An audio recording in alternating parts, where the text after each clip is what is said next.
Okay, hi. Hi, everyone. Can everyone hear me all right?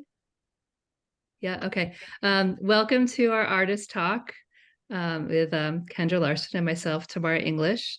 And this is a talk about Wilds Within, our exhibition that's at Umpqua Community College in Roseburg. And a little bit about us. Kendra and I both went to Pacific Northwest College of Art, graduated in 2004, and have had strong regular studio practices since then. Kendra shows at Ogden Gallery and what's the name of the gallery in Seattle? MK? AMCK? AMCE Creative. AMC Creative. Yeah. And I show with Kaplan Art Designs here in Portland, the Seattle Art Museum Sales and Rental Gallery, Addington Gallery in Chicago, and online with Single Art, the online sales. It's an online art site. And Kendra and I have been having discussions about our work with each other since we were in school together. I managed to do it on my phone. There we go. Thank you. So we've been having this conversation in our studios, in our paintings, as well with each other. So while we've both been having these conversations for many years, this has been our first opportunity to show with each other in this type of exhibition, a two-person exhibition. And I'll also say the show is curated by Tiffany Hokinson, the new curator. She's been there for a year at the gallery in Umpqua Community College. So, and we both live and work in Portland. Yeah, thank you. Thank you for the introduction, and thank you for everyone for being here.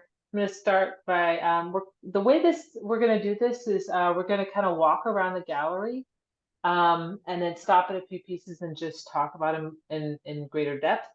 I'm going to start by reading the curatorial statement as we look at the first few views here. Oops, maybe. Oops. Oh. Okay. Preview. So Wilds Within is an exhibition of landscapes about the experience of inner life, the interior of our beings, by Tamara English and Kendra Larson. The themes explored in these paintings include the nourishing aspects of beauty and awe, healing qualities of plants, and spirituality.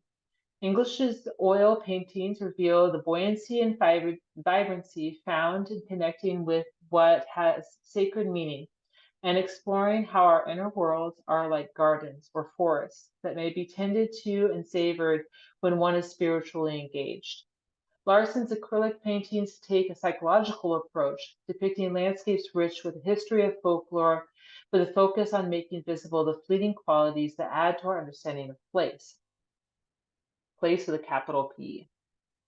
The bodies of work of both artists delve into motifs found in the literary genre of magical realism. Magical realism is defined as what happens when a highly detailed realistic setting is invaded by something too strange to believe. This strangeness in turn invites the viewer to expand their own perception of reality beyond rational thinking and open to wonder, beauty, and awe.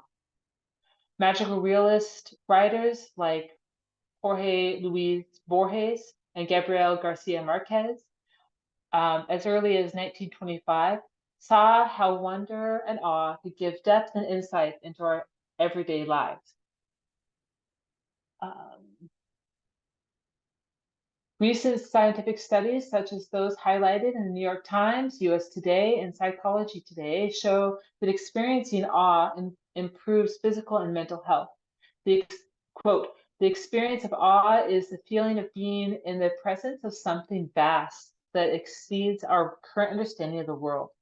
The research reveals that experiencing awe can reduce stress, quiet the inner critic, and inspire us to act more altruistically toward the people around us. The paintings in Wilds Within celebrate how the experience of the natural world can evoke awe, connect us with the divine presence, and discover the wonder to be found in everyday life.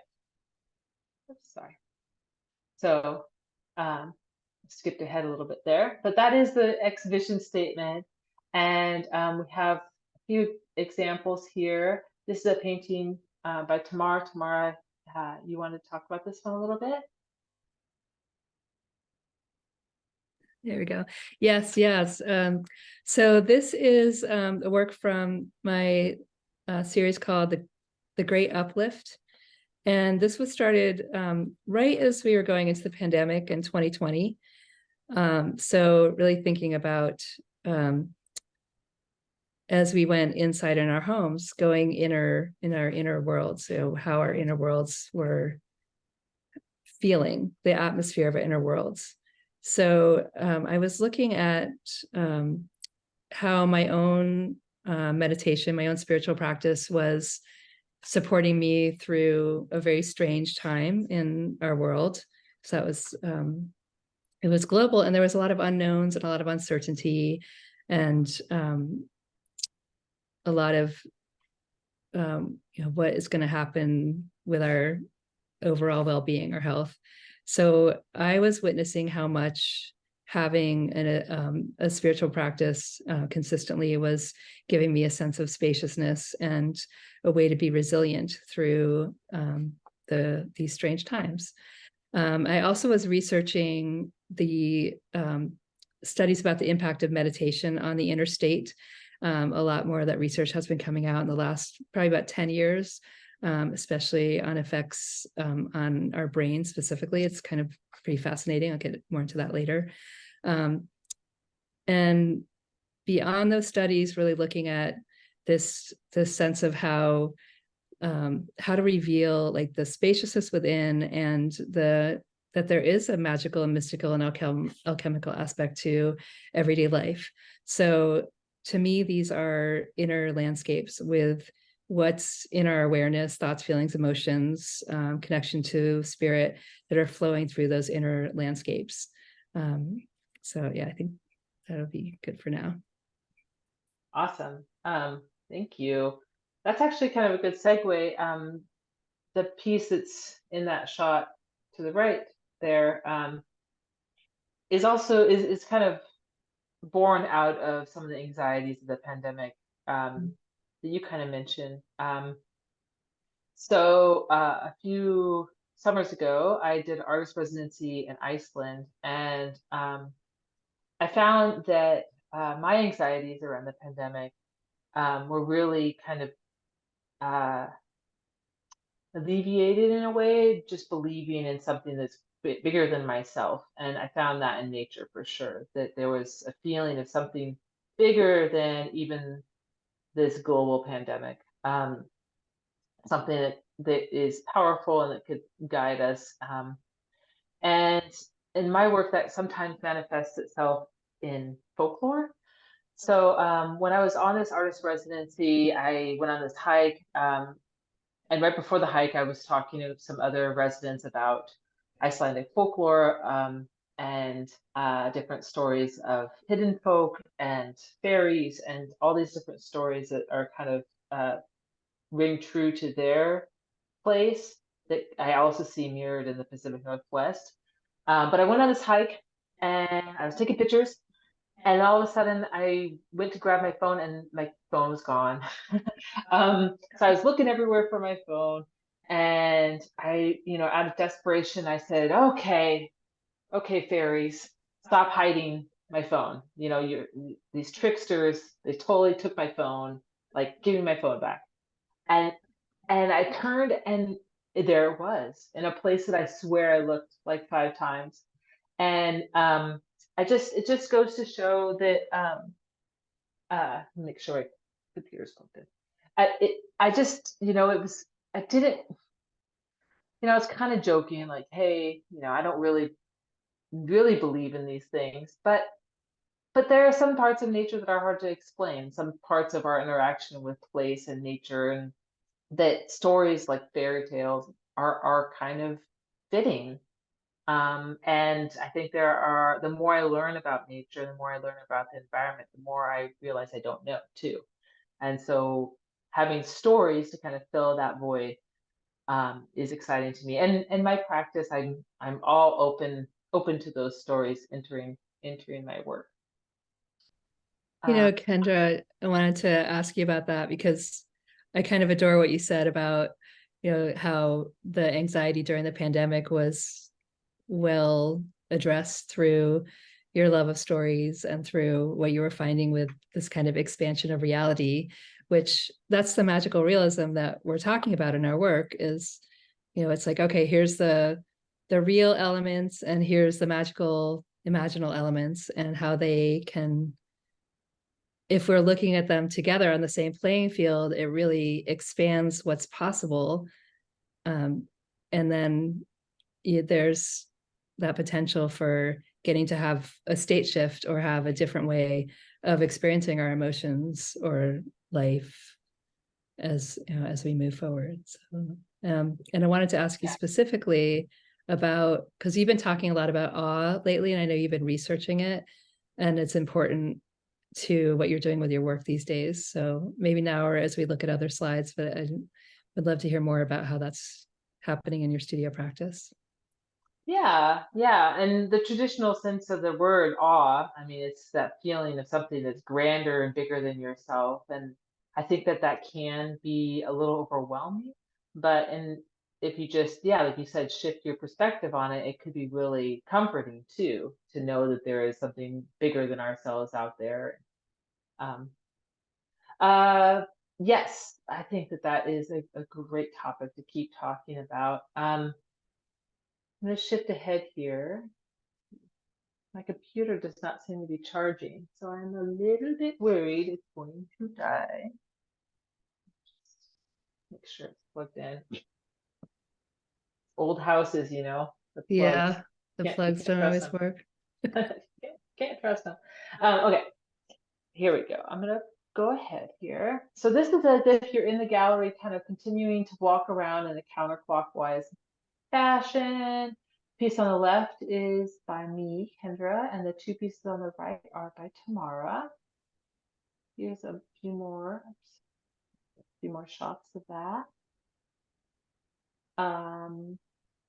And we're kind of a small group, so if there are any questions along the way, feel free to ask us or put it in the chat, and we're happy to answer those questions.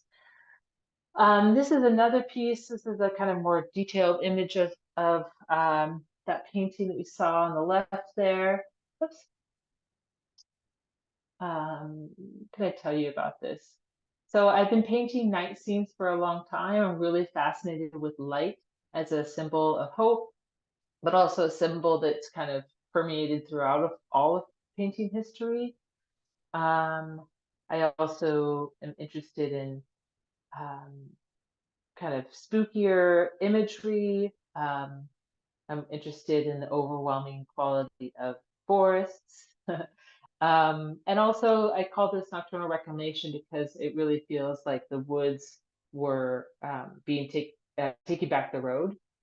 So a lot of times I'll start with a photo source when I'm in the studio. I'll start with that image that I found or a photo I've taken, and then I quickly move away from that. So the painting grows and changes, and it kind of took this path that, no pun intended, but it took this path of like kind of more spooky kind of feeling.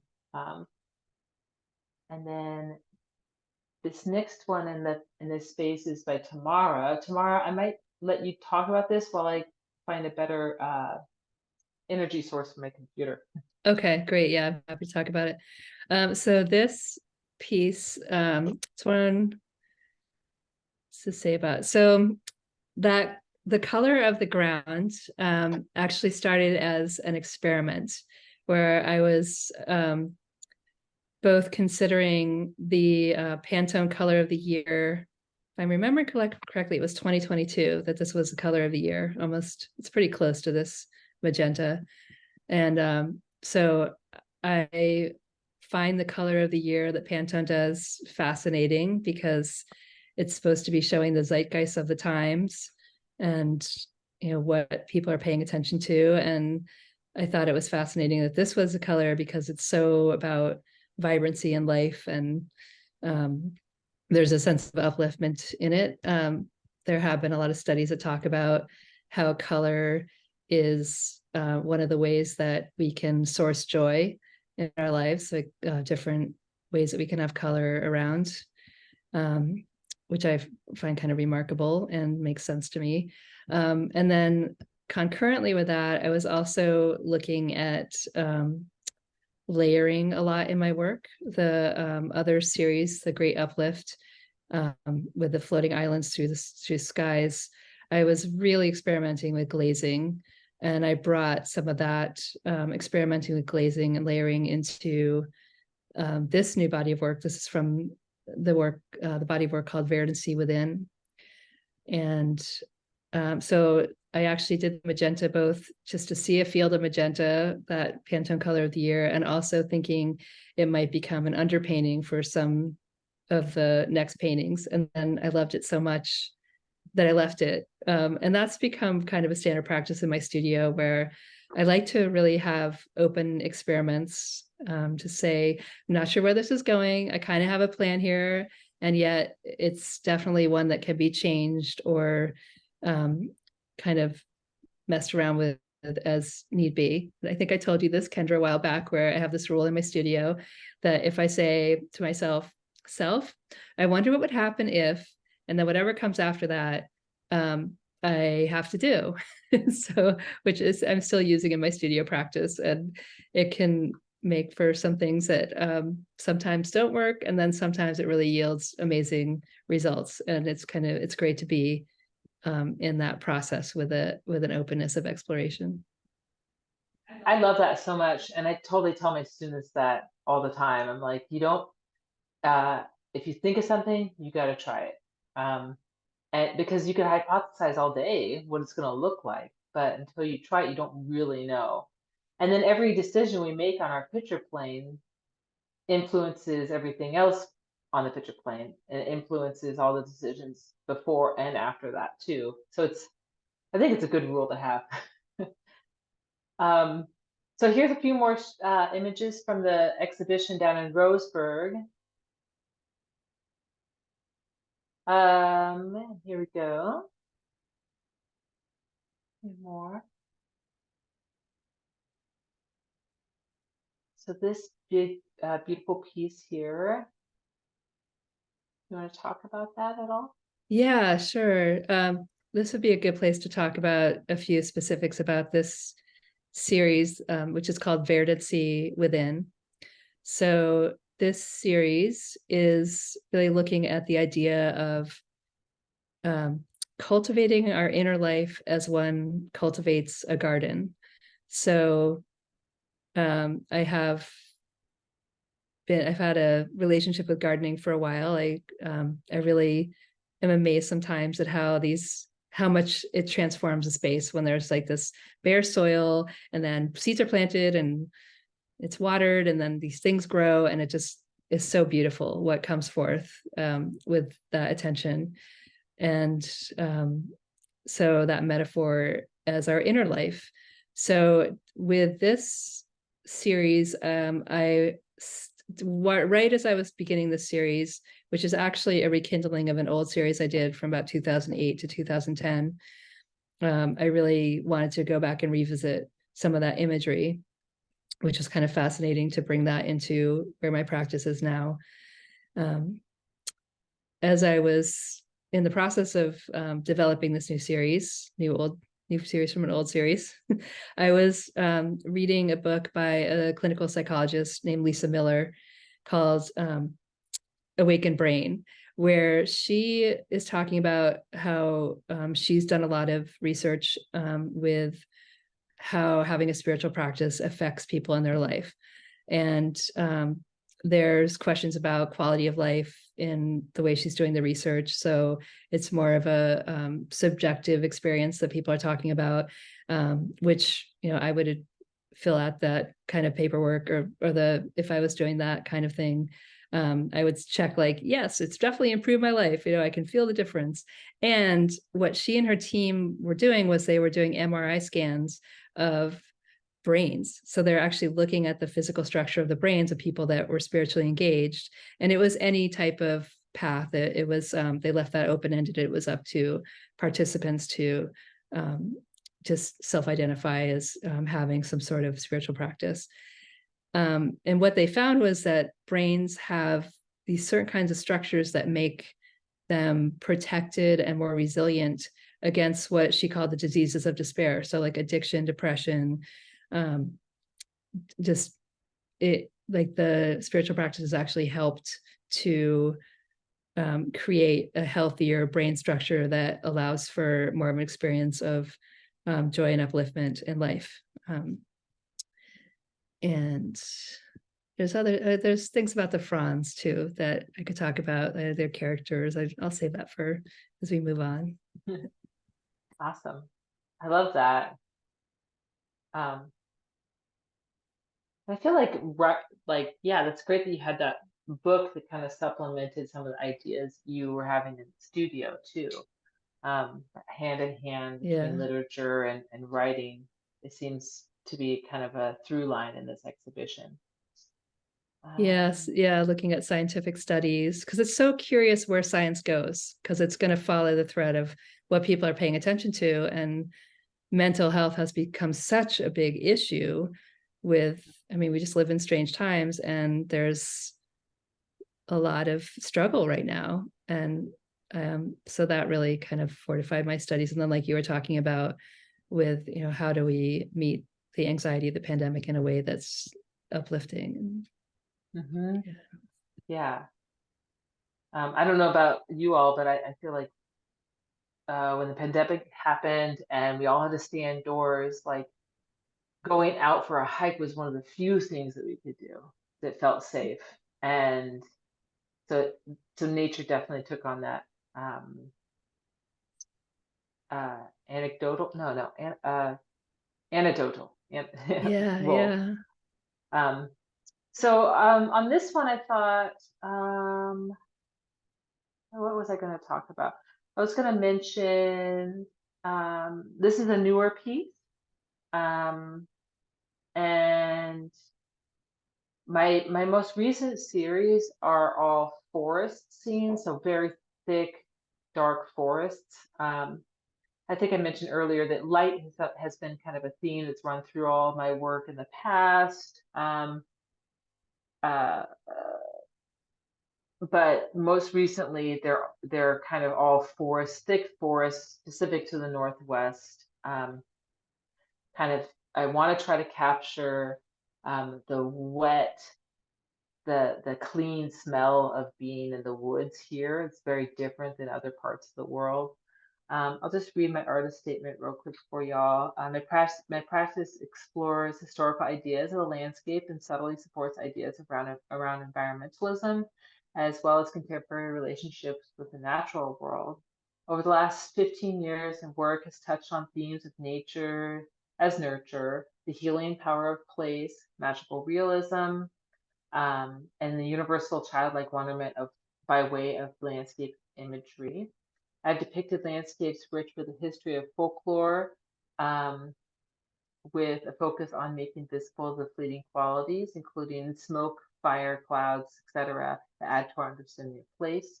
My most recent paintings depict nature and acknowledge the mystery of nostalgia tied to specific environments. The places I paint have been here before us, will remain after us, and they hold all sorts of secrets. Like the fairy story I mentioned earlier.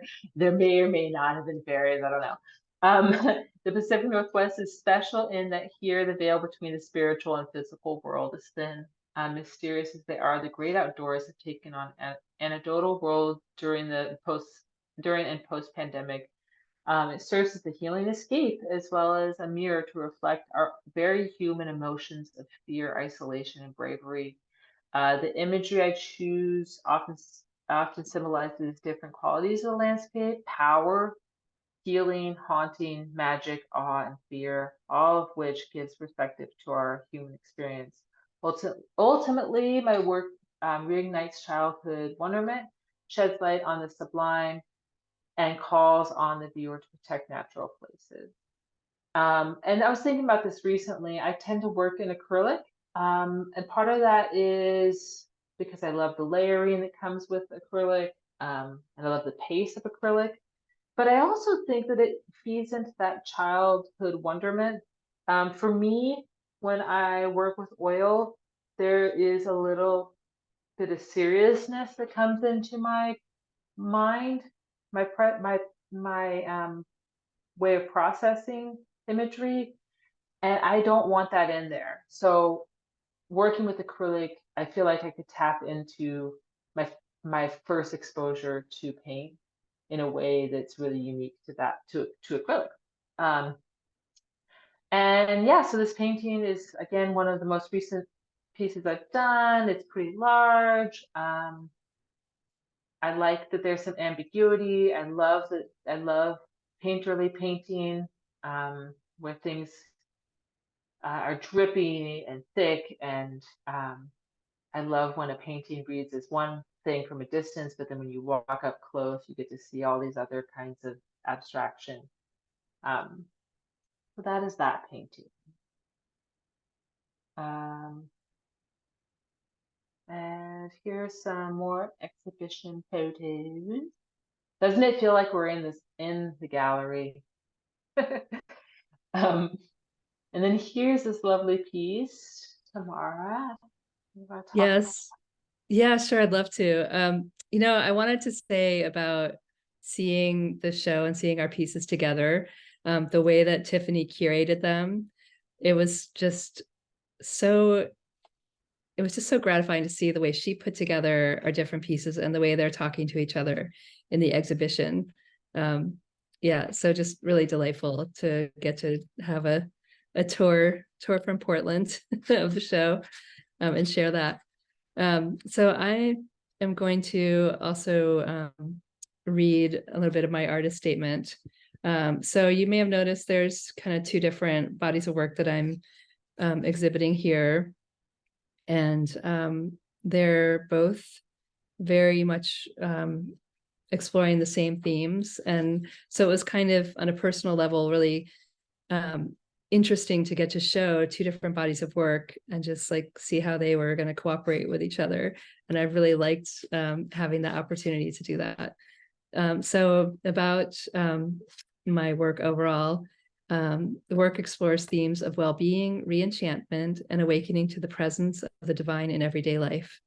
The oil paintings reveal inner worlds as landscapes, becoming portals to discover the buoyancy and vibrancy found in connecting with what has sacred meaning, especially personally for each of us beyond any past creed or tradition.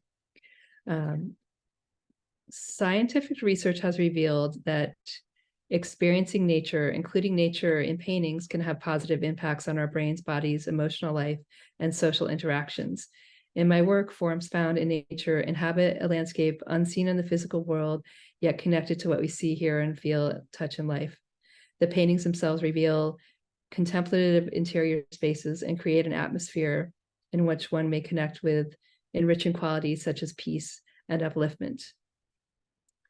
And other scientific studies that I've looked at, this work is so amazing. It's by Paul Piff at the University of Irvine, and he and his team they've been studying qualities such as beauty and wonder, and looking at how they, like when somebody experiences beauty and wonder, especially from nature, they become catalysts for that person to act more altruistically, like we were talking about earlier.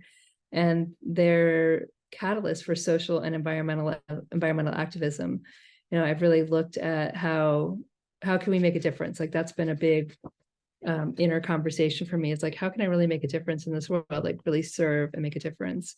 And it's so amazing to find these studies that are like, beauty and upliftment, wonder, they really have like a very immediate effect on how people are going to be navigating through whether they're going to be serving or what they're going to be bringing to the conversation. So as an example, like what if we go into a museum and we see all these images that really nourish and feed us and are uplifting, and then go and do social justice actions or actions for creating a better environment, as opposed to like, hey, look, everything's really messed up. Okay, go do something about it. It's like, which way do we want to approach, how do we want to be going into acting, like being an activist. So I love that, because I feel like we hear about things that are going wrong all the time. yeah. And we hear people Yeah. complaining all the time. But I personally am like a very action-oriented person. So having a clear goal or clear way of being proactive towards making the world a better place, like that's great that your work is a physical embodiment of that. That hope, like you said, that upliftment. Yeah, like we can offer a different perspective on how to see the world. Like when I think of your work, there's so much more. I mean, it's wonderful to see like, oh, here are these forests and here's a path through the forest. And then it also really invites me to open to something like there's way more going on here, and really opening to that, what's there. Yeah. Yeah. And those are all landscapes too. I feel like I think it's easy to look at a landscape and be like, okay, it's just a landscape, but taking the time and really thinking about all the connections that it has to every part of our life. Yeah. This book I'm reading right now, Ways of Being, they mention like nature as being creativity. Like yeah, anyway, so Yeah, the creator creating. yeah. And I maybe it would be valuable to put, you mentioned an article. Do you want to put that in the chat, maybe? So that people. Oh, there's actually a website that I Oh, found that has references, but if oh, see if I can yeah, find it. yeah. That'd be cool to put that in the chat. And I could put the book that I mentioned in here too. But here's some more exhibition images. So the space is really unique. If anybody gets a chance to go down there, it's a big, beautiful gallery space on the university or on the Umpqua Community College campus. So here's another piece of mine. So for this one, I was just gonna mention. So I kind of talked about the content of my work, such what it's about. And I've also mentioned kind of the subject matter, definitely Pacific Northwest landscapes. And recently it's the thick wooded old growth forest, the type of forest that you step down on the mossy soil, your foot sinks like a foot. That's what I've been interested in recently. So I've kind of talked about the content and subject. For this one, I wanted to talk about my process a little bit. So I mentioned earlier, I tend to start with sketches or photographs, and then I quickly diverge and just paint on the painting and let the painting speak to me. Sounds hokey, but it's real collaboration between me and the surface. I tend to work early in the day, early to midday, because I've noticed that if I work late at night, I'm kind of useless. I make bad decisions. So I reserve the best part of my day for my studio practice. My studio is behind my house in a converted two-car garage. It's a wonderful space. I love being in there. I listen to podcasts. I take lots of breaks. I walk my dog. Breaks are super helpful for me because I could get some distance from my work and come back with a fresh eye. I definitely see my studio as a place of mind, body, and soul. So I definitely go there. I spend time meditating, but I also work out in my studio. That way I could see my work while I'm waking up a little bit. Artists that I kind of been looking at lately, and that I just love in general are Emily Carr, Charles Birchfield, Edvard Munch, of course Van Gogh and Matisse, and then but it's mostly Emily Carr lately. I really like her work. What else? Yeah, so that's kind of my practice. Like I try to work when I can. And if it's a short painting session, that's fine. You know, I could get a lot done. I try not to mourn a short work period. And I try not to feel guilty about taking time to myself either. I think that could be a whole other conversation, but I think as women, it feel very guilty taking time to focus on what makes us happy and the work that we need to do. Am I forgetting anything on our process? Oh, I work with acrylics. I work with lots of layering. Part of that, I think, comes from my printmaking background. I love layering, lots of washes. Yeah. So, and this is from imagery of the Hoh rainforest up in the Olympic Peninsula. Oh, Tamara, thank you for putting that in the chat. Here's a few more exhibition images. This is kind of around the moving wall. And this is another piece I did. Again, kind of working with that 36 or 40-inch by 60-inch rectangle. It's another one by Tamara. Do you want to talk about this one? Yeah, sure. So this is also from a new series, Vibrancy Within.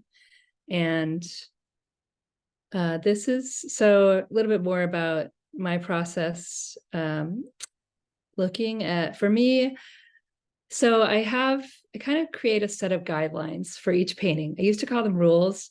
Now I'm calling them guidelines. So it's kind of like an outline for writing a paper. That might be a comparable object. So it's like, okay, this is what I'm going to do here. It's going to have this part and this part and this part. And then within that framework, within the outline, then I start inserting what I call kind of, I call them fronds. So the fronds of the plants, because they're supposed to be, they're not portraits of particular plants or like still life reference at all. It's more of because it's a depiction of an inner world, it's more about the archetype or a character. So while I do work with specific characters, specific plants, it's really not meant to be like a natural history kind of situation. So I'm not getting detailed, although I do study it, like plant structures and how different plants are behaving and that sort of thing. It's more about it's almost like the visual impact, but also that they're characters to me. It becomes very personal. So as an example, in this particular painting, Some Wild Darling, I've got a lot of plants that show up in my own garden. So I have a relationship with them. The actual plants in the garden, the 9-bark and jasmine, the jasmine's really, there's a huge wall of jasmine in my garden, and the perfume of the jasmine throughout the summer is just so uplifting. I'm like, if I could just get a little essence of that into the painting, like that experience, the beauty of that, then that's a success. There's also trumpet vine, which is very dear to me. It overhangs my studio. So in the summer, there's a wall of trumpet vine, and the flowers are very popular with the neighborhood bees.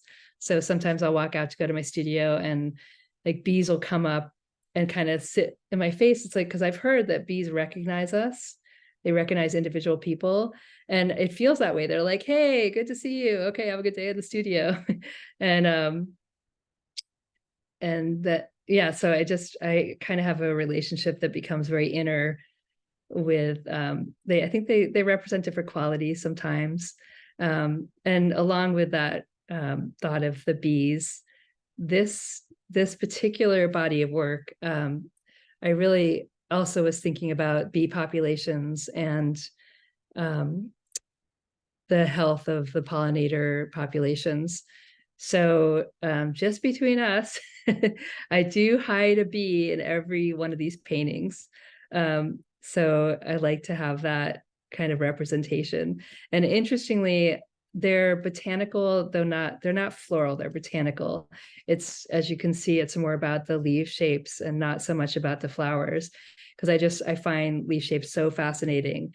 And it's become a really big part of my practice, is just diving into both what can I find that actually exists in the world, in nature, and in what's been cultivated, and then also more imaginally based shapes and forms. So I'm actually starting to play more with that, which I find kind of fascinating. Although there'll be things like I was painting, I don't think there's one in here, but this pink plant. I'm like, that can't exist in nature. I'm making it up. And then sure enough, within a week, I found online this picture of, it was like, wait, that's exactly what I was painting. So there's, I mean, magical realism is kind of amazing, because sometimes it seems so much on the magical side, and then there's like the real of it that's there. So I love that meeting place that allows that expanding of what's there inside us and in the world. Absolutely, absolutely. Like what you're saying about bees and the systems, and yeah, I love that. And I've been reading a lot lately, and I think I mentioned this to you earlier, the work of Oprah Whiteley, how she talks about leaves speaking to her. And it sounds fanciful and weird to personify nature like that, but evidence is super strong that there are these systems that are around us all the time. And just because we can't perceive trees talking to one another doesn't mean that they aren't talking to one another. Or the super intelligence of bees and how they communicate with one another and how they interact and collaborate. Like, I am constantly in awe of nature and this non-human intelligence that's around us everywhere. And I put some books in the chat, but they all kind of touch on that idea in their own ways. So The Hidden Life of Trees talks about how they communicate, how they're very similar to humans, but trees are just like us, but they are slower. So they work on a timeline of 200 years rather than 80 years. So it's I love that. It's so fascinating, and it gives me hope too that we as humans can maybe learn from those other kinds of intelligence of animals and plants, and maybe learn something about ourselves and learn about our future and learn about a healthy way to move through and care for our planet. Anyway, so I love that you're kind of thinking about those things too in this, and exploring these ideas. And Beth mentioned Emily Carr's work. I think Emily probably was also interested in that too, like Oh yeah, definitely. how nature works with or without us humans.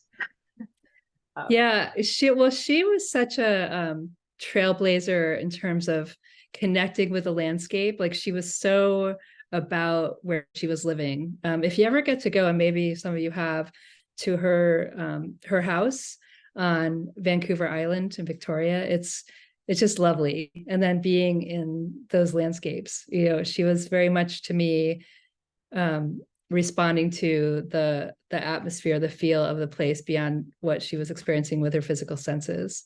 She's a great example of a painter that does that. And I feel like what you're talking about, Kendra, with the non-human intelligence of the different aspects of what's out in nature, it's like there's so much more for us to access inside ourselves that's beyond our physical senses. And nature, to me, welcomes that. There's such a conversation that can be going on with all aspects of our beings.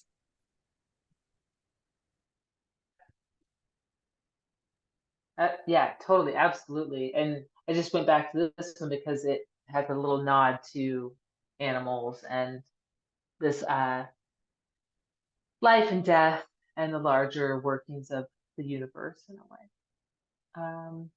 So And then that's the end of our presentation. So here's a few more pictures of the show. Yeah, you know, Beth, you mentioned Mark Toby, and I've looked at his work a little bit. Hi, nice to see you. I've looked at his work a little bit, and I also, and I love that there's this like tradition in our area, Pacific Northwest, of mystic painters. Yes. So I can see in your work, even though it is different vocabulary, that you would be inspired by him.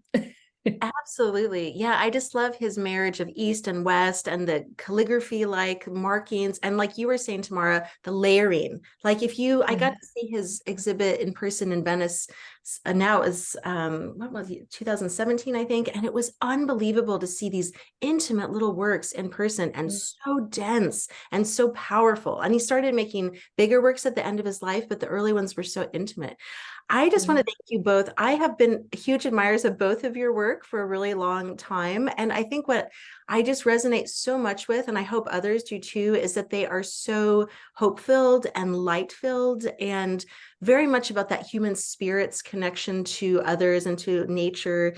I feel it's the antidote, to the incredible stress and anxiety going on in our society, that turning within, and yet bringing the light out and sharing it with others. I mean, that's something that I really strive to do too. So I just want to really thank you. I really loved this talk. I was taking notes wildly, and while you guys were talking. So really, really beautiful. Thank you very much.